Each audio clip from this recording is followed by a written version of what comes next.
শিক্ষকের তো অবশ্যই, আর তারপরে যেটা না বললে বাবা মা অবশ্যই, কারণ তারা দেশের সরকারি বেসরকারি মেডিকেল কলেজে 2024-25 শিক্ষাবর্ষের ভর্তি পরীক্ষার ফলাফল প্রকাশিত হয়েছে।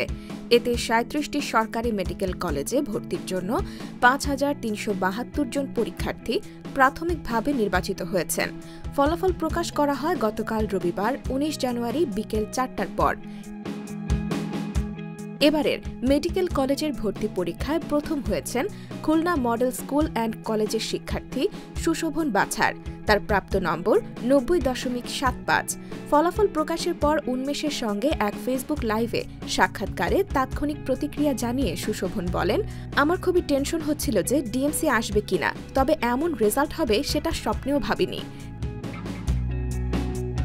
তিনি আরও বলেন, যখন আমি রেজাল্ট দেখলাম তখন প্রথমে বিশ্বাস করতে পারিনি। অন্তত 3 থেকে 4 বার রিফ্রেশ করে সার্চ দিয়ে নিশ্চিত হয়েছি যে আমি ফার্স্ট হয়েছি। পরে মা রেজাল্ট দেখে আমাকে জড়িয়ে ধরে কেঁদে ফেলেছিলেন।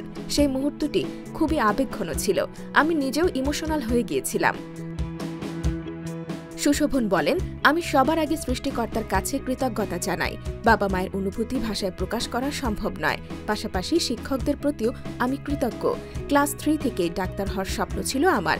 শিক্ষকরা সবসময় আমাকে অনুপ্রাণিত করেছেন এবং সাহায্য করেছেন। ডাক্তার হওয়ার ইচ্ছা ছিল, কারণ আমি একটু ডাক্তারদের একটু অন্যরকম চোখে দেখতাম, তাদের আমার একটু ভালো লাগতো। তাদের সাদা অ্যাপ্রন পরা বা তাদের